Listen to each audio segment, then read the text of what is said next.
Graças a Deus que nos dá a vitória por meio do nosso Senhor e Salvador Jesus Cristo. Eu gostaria que vocês abrissem a Bíblia no livro de Isaías, capítulo 53.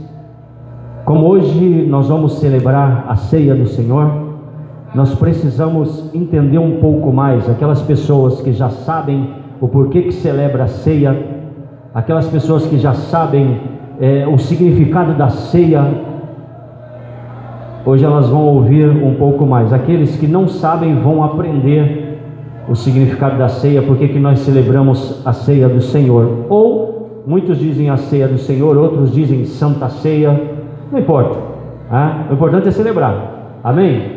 E o importante é saber que essas duas coisas são normativas, são ordens normativas, são orientações normativas que Jesus Cristo deixou para a igreja dele.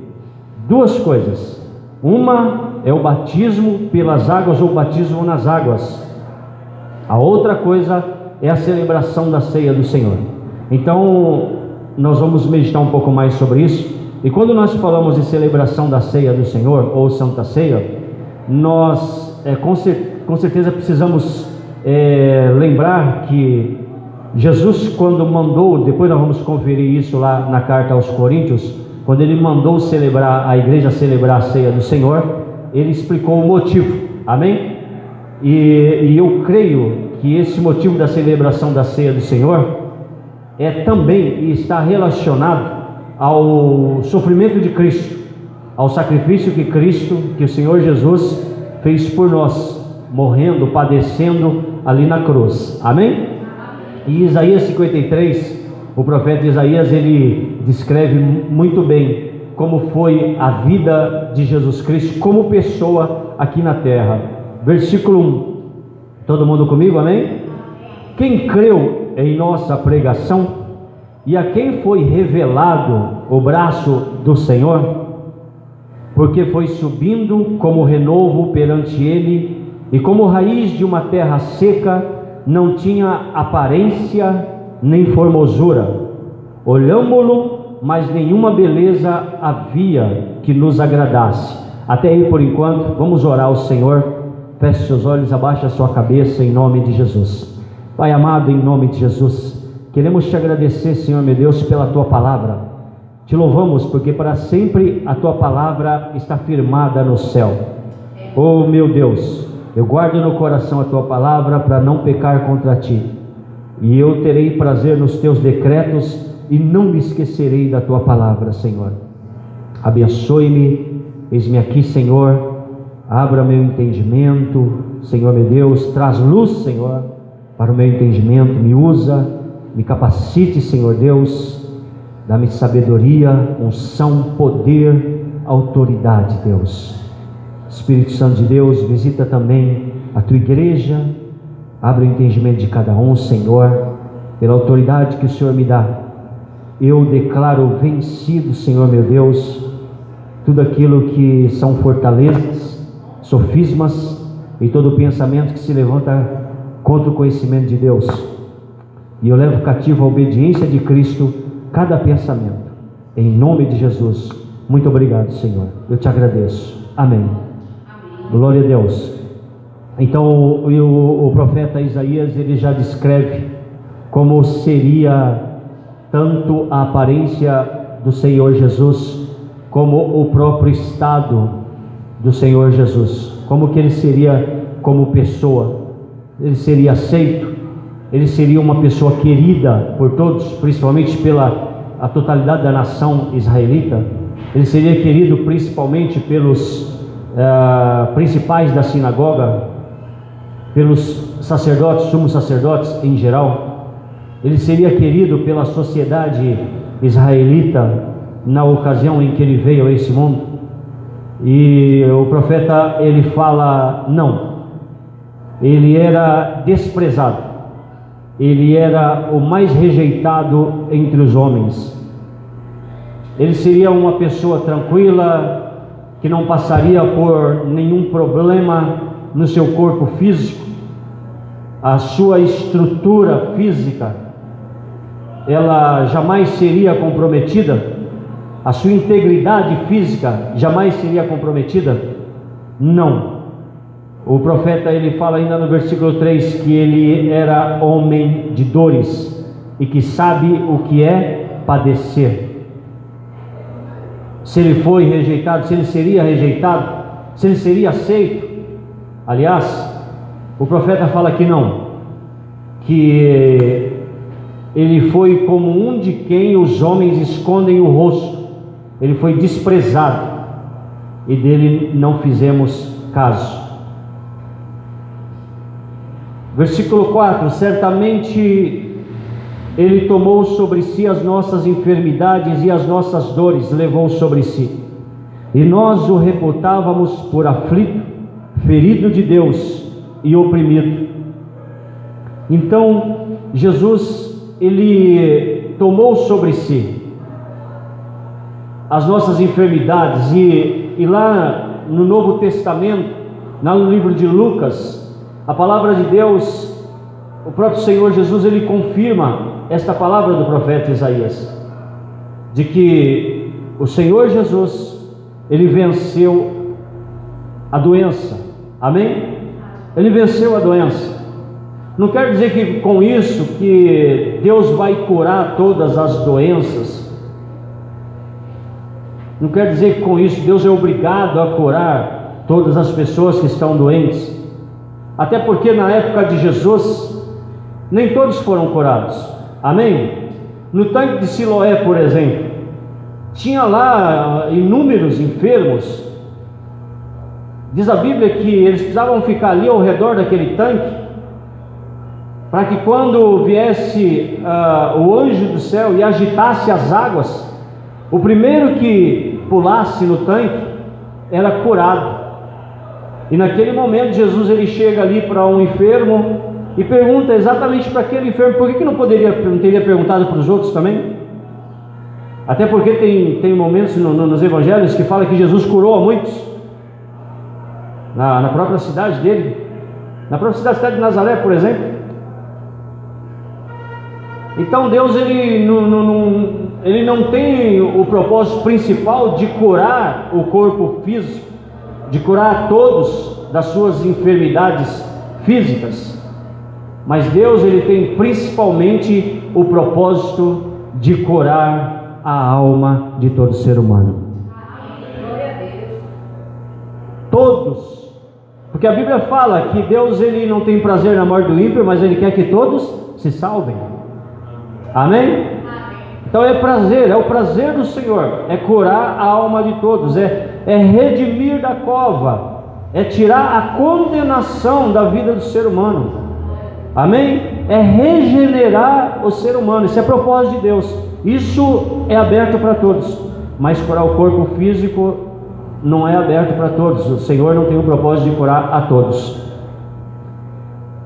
Mas mesmo assim nós temos que ter a crença na palavra de Deus que o Senhor, ele pode curar ainda nos nossos dias. Amém? Nós podemos orar por cura. Se você tem uma pessoa doente na sua família ou algum conhecido, você deve, por obrigação, como cristão, como crente no Senhor Jesus, você deve ministrar cura, você deve profetizar cura sobre esta pessoa em nome de Jesus. Que a própria palavra de Deus diz que, lá, se não me falha a memória, lá no livro de Tiago, se tem alguém entre vós enfermo, né, chame os presbíteros da igreja, unja com óleo, e aí esse enfermo vai ser curado. Amém? Então é promessa do Senhor. 5, mas ele foi traspassado. Eu estou lendo Isaías 53, agora estou no versículo 5.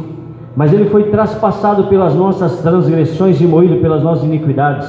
O castigo que nos traz a paz estava sobre ele, e pelas suas pisaduras fomos sarados. Então eu creio que o momento da celebração da ceia do Senhor é o momento que nós temos que trazer à memória. Amém? A palavra de Deus fala, a Lamentações de Jeremias: eu quero trazer à memória aquilo que pode me dar esperança. E o sofrimento que Cristo passou por mim e por você, tudo aquilo que ele sofreu como humilhação. A Bíblia diz que colocaram uma coroa de espinhos na cabeça do Senhor Jesus. A Bíblia diz que os soldados tamparam os olhos uma ocasião de Cristo, no ato do sofrimento final de Cristo, tamparam os olhos de Cristo e falaram: profetiza, profetiza, quem foi que te bateu? E bateram nele. Então Jesus passou por muita humilhação, Jesus passou por muita afronta, depois açoitado. E Jesus ele padeceu na carne, Jesus ele padeceu na questão moral, além da questão física. Jesus foi desmoralizado perante os seus que foram enviados para bater em Jesus. Então, em todos os aspectos, Jesus, como ser humano, ele sofreu. Amém? Em todos os aspectos: moral, físico, na alma. Lembra que a alma de Jesus ela ficou angustiada? Lembra lá no Getsemane? Quando Jesus ele começa a orar e ficou tão intensa a oração de Cristo. Lembra daquele momento que ele fala: Pai, se preciso for, passe de mim esse cálice, mas contudo não seja feita a minha vontade, mas seja feita a tua vontade. E ele, orando ali intensamente, ele passou a ter tal agonia que diz a Bíblia que o suor de Jesus Cristo ele se tornou como sangue. Então nós temos que, no momento da celebração da ceia, trazermos à memória esses acontecimentos. Nós precisamos entristecer, porque, glória a Deus, foi louvado, né? Esse louvor, depois nós vamos louvar também um pouco mais uma vez esse louvor, que a letra fala: eu quero compartilhar, né, com os sofrimentos de Jesus. Você entendeu? Amém? Que às vezes o crente fica louvando, fica com a cabeça longe e não presta atenção no que está cantando. É muito sério, é muito profundo isso. Então eu creio também que o momento da celebração da ceia do Senhor é para quê? É para você compartilhar com Cristo. É você fazer parte do sofrimento de Cristo. Amém. O apóstolo Paulo, ele fala assim: ó, sofre comigo o quê? As aflições de Cristo. Então nós precisamos continuamente trazer à memória esses acontecimentos do sofrimento de Cristo. Ainda que por um momento nós venhamos nos entristecer, vamos ficar tristes, claro. Não foi um momento alegre a morte de Cristo. Não foi um momento alegre. A partir do momento que ele é preso, aliás, eu não diria nem o momento que Cristo foi preso, mas a vida de Cristo aqui, começou o ministério dele com 30 anos de idade, né? E por cerca de 33 anos de idade ele morreu por nós. Ele foi desse mundo. Mas eu acredito que em nenhum momento foi gostoso, humanamente falando, porque certa vez tiveram que chegar e perguntar: mestre, o senhor não vai comer? Aí ele vira e responde: uma comida eu tenho para comer. Qual é? É fazer a vontade do Pai que me enviou. Então ele veio nessa terra, ele não veio aqui para, eu vou lá na terra eu vou passar lá umas férias na terra.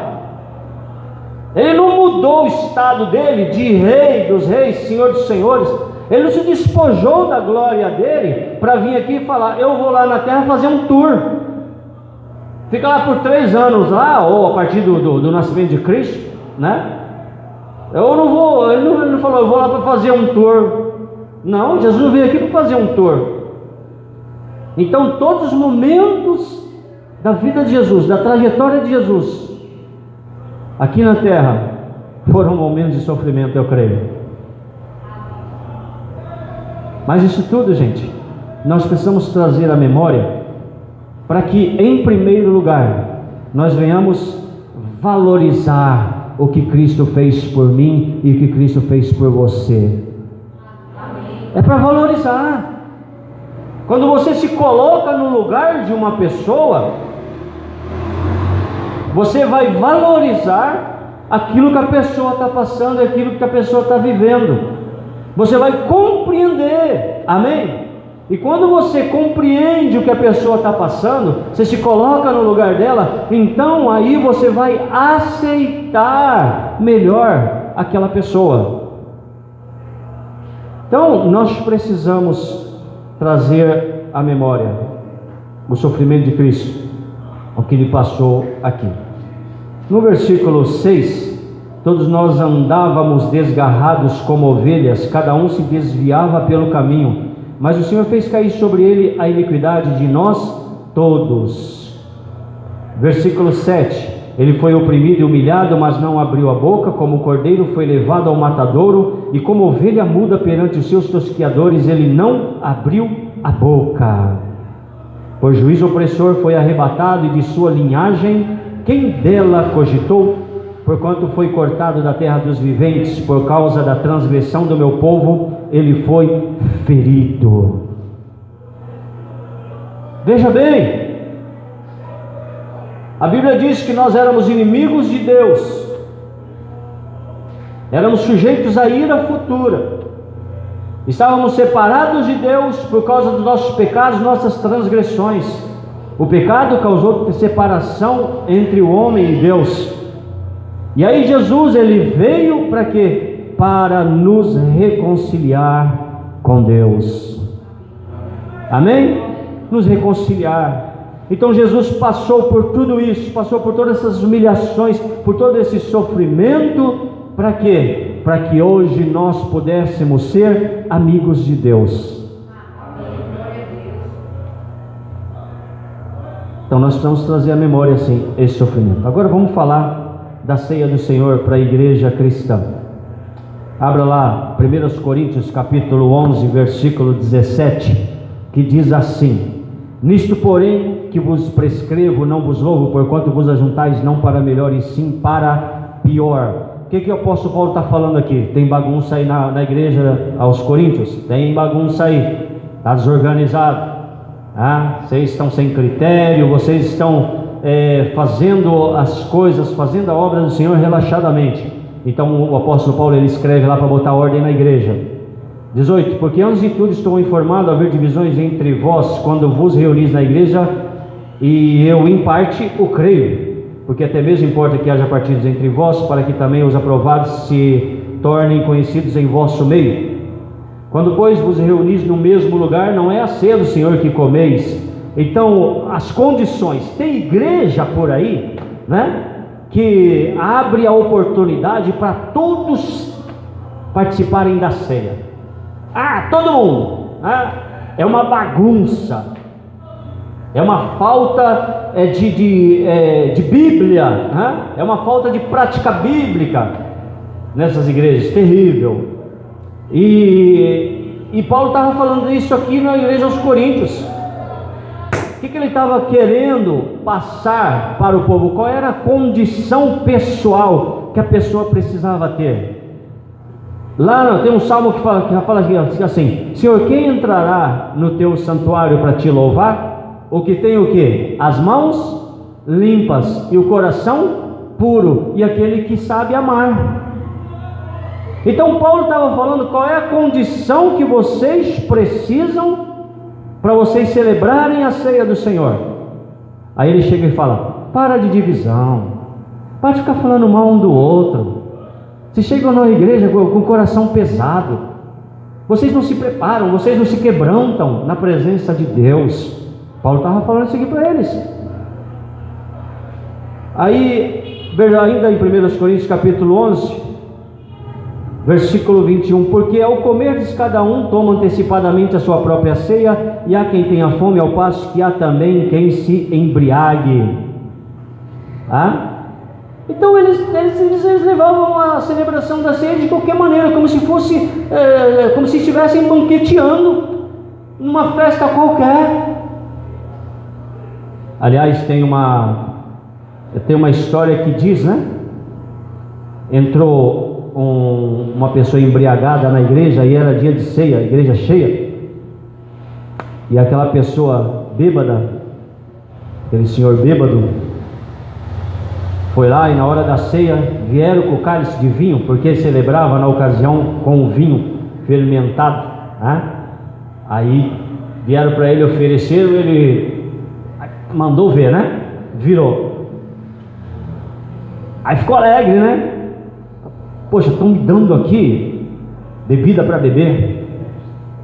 Aí continuou lá o culto, e quando ele vai sair, o diácono estava lá na porta. Ele botou a mão no bolso e falou: quanto é que é a minha conta? Ele achou que ele estava num boteco. Às vezes tem igreja que parece ou um boteco ou uma festa da carne. Vamos distribuir o vinho. Não, tem que ter critério, tem que ter santidade. Santidade convém à casa do Senhor. Amém? Santidade convém à casa do Senhor. 22. Não tendes porventura casa onde comer ou beber, ou menosprezais a igreja de Deus e envergonhais os que nada têm? Que vos direi? Louvar-vos-ei? Nisso certamente não vos louvo. Não, Paulo estava falando aqui, olha, não posso aceitar isso que está acontecendo aí na igreja.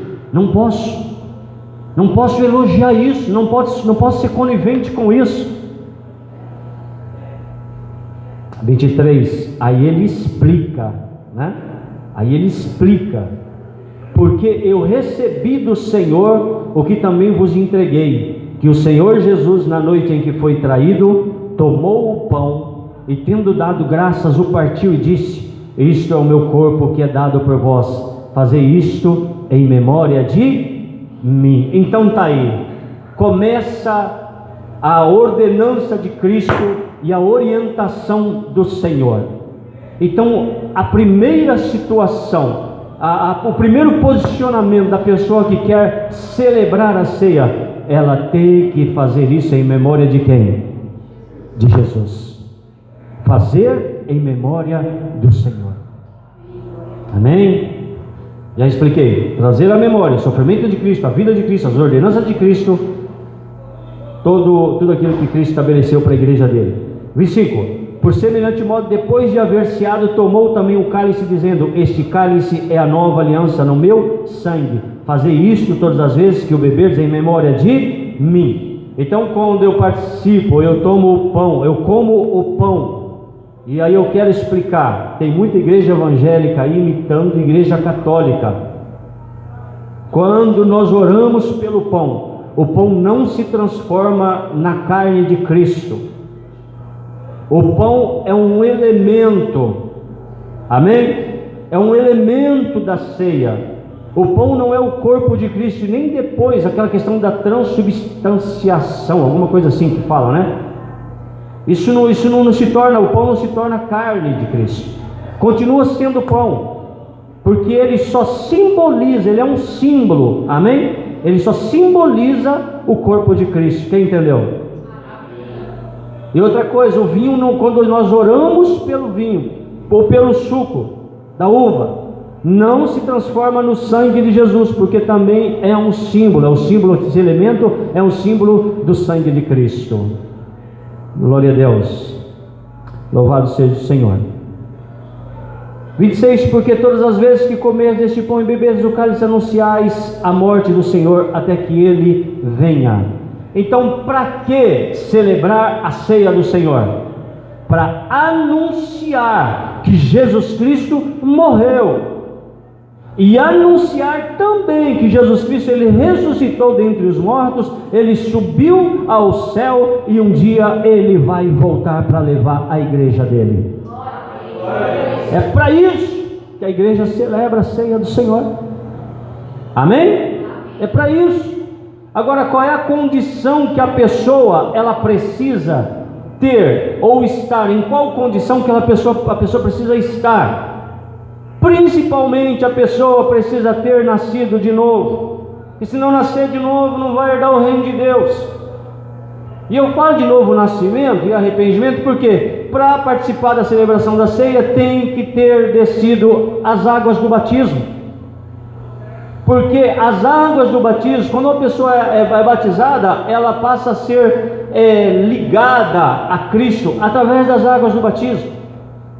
Ela passa a ter parte com Cristo Jesus. Amém? Pelas águas do batismo. Não que as águas do batismo, as águas em si, têm poder para lavar pecado, não. Mas através dessa outra ordenança, que é o batismo nas águas, primeira ordenança, primeira norma, primeira ordem normativa que Jesus trouxe para a igreja. A primeira, batismo nas águas. Segunda, celebração da ceia. Então, se é uma ordem de Cristo, se é normativo para a igreja, então a igreja precisa ter essa posição, e ela tem que oferecer, apresentar esta condição para as pessoas que querem participar da ceia do Senhor. Tem que ter descido as águas do batismo, precisa. Agora, para descer as águas do batismo, precisa ter nascido de novo primeiro. Amém? Então a pessoa ela está unida, diz a Bíblia, unida com Cristo, através das águas do batismo. Então, para celebrar a ceia do Senhor, precisa estar unida com Cristo, porque a ceia não é de pastor, não é de igreja, não é de religião, a ceia é do Senhor. Amém? 27, aí explica o que eu estou falando para vocês. Por isso aquele que comer o pão ou beber o cálice do Senhor indignamente será réu do corpo e do sangue do Senhor. Versículo 28, examine-se pois o homem a si mesmo, e assim coma do pão e beba do cálice. Então a Bíblia não está falando, vê aí, como é que está a sua consciência aí? Não. Veja aí, pega lá o padrão do mundo, pega lá o que você assistiu no mundo lá, o que você foi instruído pelo mundo, pega esses elementos, constrói uma ideia a partir desses elementos, e aí você vai se julgar, porque o examinar a si mesmo significa se julgar. Eu preciso julgar a mim mesmo. Aí depois que a pessoa ela examina a si mesmo, não com o padrão do mundo, mas segundo o que? O padrão da palavra de Deus. À luz da palavra, examine-se o homem a si mesmo, e depois coma o pão e beba do cálice. Porque se não fizer desta maneira, se não considerar a celebração da ceia do Senhor, a Santa Ceia, como algo sagrado, esta pessoa vai sofrer as consequências. E quais são as consequências? Versículo 29, pois quem come e bebe sem discernir o corpo, come e bebe juízo para si. 30, eis a razão porque há entre vós muitos fracos e doentes, e não poucos que dormem. É a consequência. Ela tratou de qualquer jeito. Aliás, tudo que nós tratamos, no que diz respeito às coisas de Deus, a gente começa a tratar de qualquer jeito, nós vamos ter consequência com isso. Sim ou não? Ou você pega lá os dois filhos lá do sacerdote lá, o irmão de Moisés. Como era o nome dele mesmo? Quem? Arão, né? O irmão de Moisés, Arão. Os dois filhos dele lá eram sacerdotes, mas entraram de forma indigna para oferecer o sacrifício ao Senhor, né? Diz a Bíblia que eles morreram perante o altar do Senhor. Deus mandou fogo e matou eles. Então as pessoas têm que levar a sério as coisas de Deus. Amém? Elas têm que levar a sério. Não pode ser de qualquer jeito, é o que a Bíblia aqui está falando. Porque se fizer de qualquer jeito, com certeza vai sofrer as consequências. Aí o versículo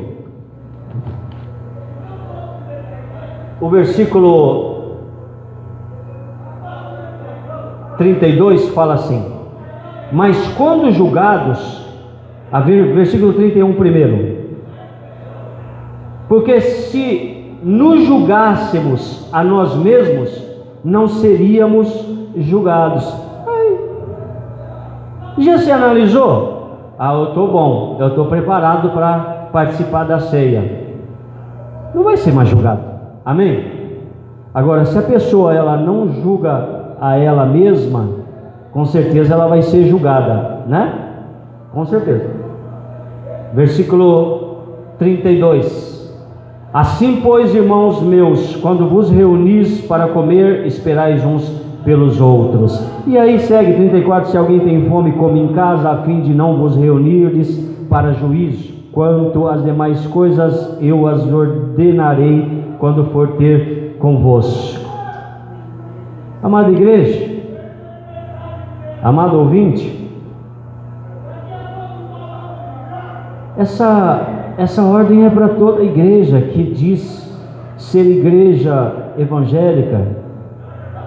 Essa ordem é para todos aqueles que são crentes, aqueles que são ou protestantes, ou que são igreja da reforma, enfim. É a igreja que quer ter o evangelho como única regra de fé e prática, amém? Então vamos fazer de acordo com a palavra do Senhor. Então aqui eu deixo essa palavra para vocês a respeito da celebração da ceia do Senhor. Recapitulando, para celebrar a ceia do Senhor, eu preciso trazer, ei, glória a Deus, glória a Jesus, amém? Eu preciso trazer a memória, né? A memória, o sacrifício de Cristo, o que Cristo passou em meu lugar, ok? Depois de trazer a memória, eu analiso a mim mesmo, eu julgo a mim mesmo, e as condições para participar da celebração da ceia do Senhor, ou a Santa Ceia. Batismo nas águas, amém? Batismo nas águas.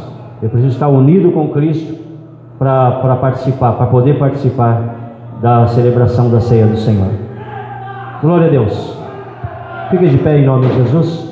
Vamos orar e vamos glorificar o nome do Senhor. Aleluia, glória a Deus, aleluia, glória a Deus, glória a Jesus.